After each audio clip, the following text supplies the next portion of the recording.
కరుణాకర్కు జరిగిందంతా చూస్తే ఏమనిపిస్తోంది? కుటుంబ సమస్యలు, డబ్బుపరమైన విషయాలు కరుణాకర్ స్వేచ్ఛను హరించాయి. ఇటు ఇంట్లో వాళ్లకు నచ్చ చెప్పుకోలేక, అటు తన తమ్ముణ్ణి డబ్బు గురించి గట్టిగా అడగలేక సతమతమయ్యాడు. ఇంతలో రోడ్డు ప్రమాదం ఏకంగా ప్రాణాలే తీసేసింది. ఇక్కడే ఓ ట్విస్ట్ ఈ కేసును మలుపు తిప్పింది. అదేంటి? ఏం జరిగింది? ఈ ఘటన జరిగిన రోజున అర్ధరాత్రి సమయంలో రోడ్డు ప్రమాదంలో ప్రాణాలు విడిచాడు కరుణాకర్.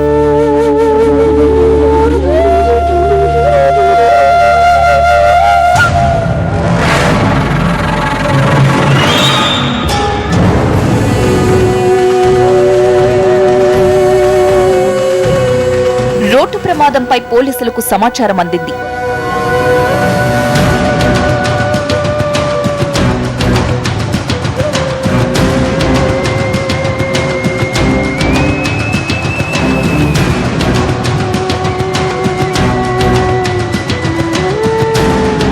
చనిపోయింది కరుణాకర్ అని తెలిసిన పోలీసులు వెంటనే ఇంట్లో వాళ్లకు చెప్పారు.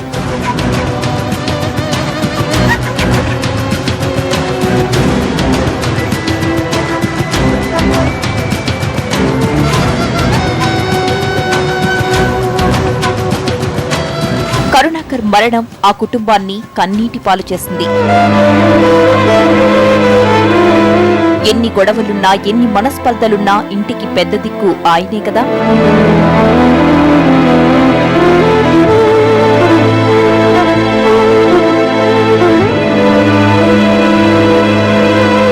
ఆయన లేడన్న వార్త వాళ్లను తీవ్రంగా కలిచివేసింది.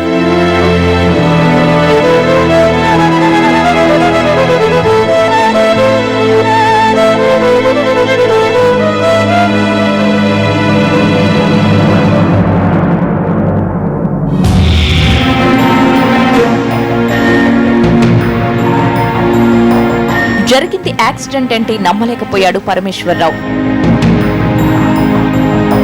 కరుణాకర్ కుటుంబ సభ్యులపై అనుమానం వ్యక్తం చేస్తూ పోలీసులకు కంప్లైంట్ ఇచ్చాడు.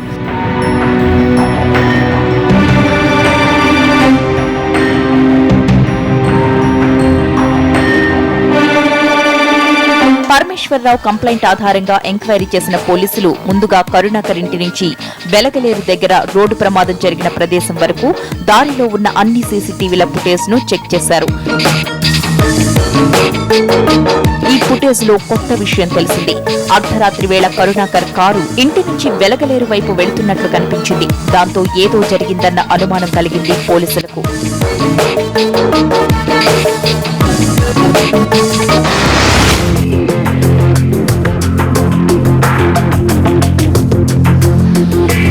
కరుణాకర్ కుటుంబ సభ్యుల్ని ప్రశ్నించేందుకు ఆయన ఇంటికి వెళ్లారు పోలీసులు. అయితే ఇంటికి తాళం వేసి ఉండడంతో వాళ్లంతా పారిపోయారని అర్థమైంది.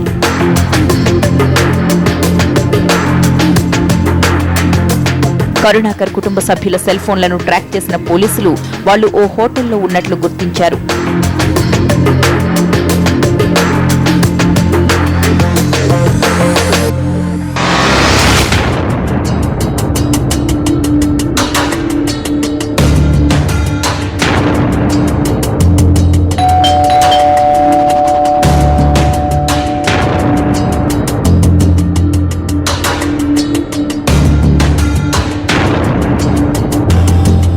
పక్క ఆధారాలతో దొరికిపోయిన ఫ్యామిలీ మెంబర్స్ అసలు ఏం జరిగిందో బయటపెట్టారు. నా తమ్ముడు వివేక్ ని బాబాయ్ కొట్టడంతో ఇంట్లో అందరూ సీరియస్ గా ఉన్నాం. రాత్రి నాన్న ఇంటికి రాగానే ముగ్గురం కలిసి జరిగింది నాన్నకు చెప్పాం. నాన్న పెద్దగా పట్టించుకోలేదు. పైగా తమ్ముడేదో తప్పు చేసుంటాడని, అందుకే బాబాయ్ కొట్టాడని అన్నాడు. అమ్మకి బాగా కోపం వచ్చింది. నాన్నపై తిరగబడింది. వెంటనే వెళ్లి మాకివ్వాల్సిన 20 లక్షలు తీసుకురమ్మంది. రాత్రివేళ వెళ్లి అడిగితే ఏం బాగుంటుంది అన్న నాన్న తెల్లారి వెళతానన్నారు. అందుకు అమ్మ ఒప్పుకోలేదు. కోపంతో నాన్నని బలవంతంగా బయటకు తోసేసింది. డబ్బు తీసుకొస్తేనే ఇంట్లోకి రమ్మంది. ఆయన అమ్మ జుట్టు పట్టుకుని కొడుతుంటే మేమిద్దరం అడ్డుకోవాలని ట్రై చేశాం. నాన్న మమ్మల్ని వెనక్కి తోసేసి అమ్మ తల్ని గోడకేసి కొట్టాలని చూశారు. ఇంతలో నాకు క్రికెట్ బ్యాట్ దొరికింది. దాంతో నాన్న తలపై కొట్టాను.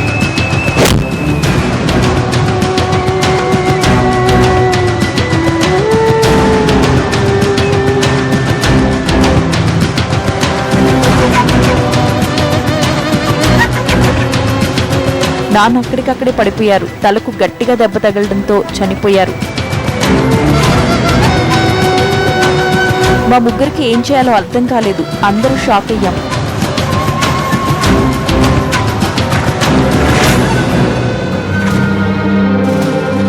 ఎవరికైనా తెలిస్తే అందరం జైలుకి వెళ్లాల్సి వస్తుంది కదా, అందుకే అప్పటికప్పుడే ఒక ప్లాన్ వేశాం. ఇది వరకు వెలగలేరు దగ్గర నాన్నకు చిన్న యాక్సిడెంట్ అయింది. ఇప్పుడు కూడా అక్కడే యాక్సిడెంట్ అయినట్లుగా అందరినీ నమ్మించాలనుకున్నాం. అర్ధరాత్రి వేళ డెడ్ బాడీని కారులోకి ఎక్కించాం. తమ్ముడు కారు డ్రైవ్ చేశాడు. నేను నాన్న బైక్ తీసుకుని వెనకాల వెళ్ళాను. అమ్మ మాత్రం రక్తపు మరకలు తుడిచేందుకు ఇంట్లోనే ఉండిపోయింది.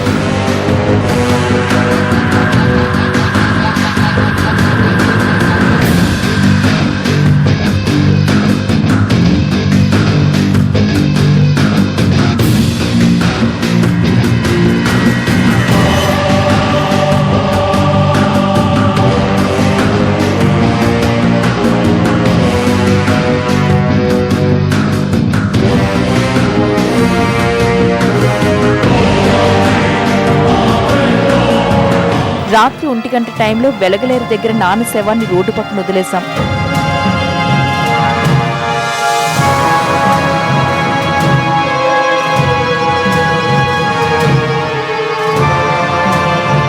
ఆ పక్కనే బైక్ ని కూడా పడేశాం.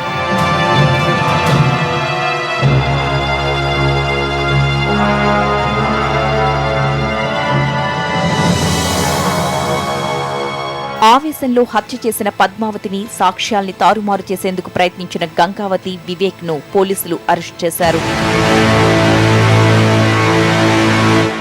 ఇది ఆస్తి చుట్టూ అల్లుకున్న ఉచ్చు. పొలంలా ఉన్నంతకాలం ఏ గొడవలు లేవు. ఆస్తి పంపకాలు జరగగానే వివాదాలు మొదలయ్యాయి. అవి నానాటికి పెరిగి చివరకు కరుణాకర్ ప్రాణాల మీదకు తెచ్చాయి. ఆవేశంలో తండ్రిని చంపి కూతురు సాధించిందేంటి? కూతురికి సహకరించి తల్లి తమ్ముడు పొందిందేంటి? వరుస తప్పులు వాళ్లను కటకటాల పాలు చేశాయి. ఆవేశం అనర్థానికే దారి తీస్తుందని మరోసారి నిరూపించింది కథ. ఇది ఇవాల్టి ఎపిసోడ్. నెక్స్ట్ టైం మరో వాస్తవ గాథను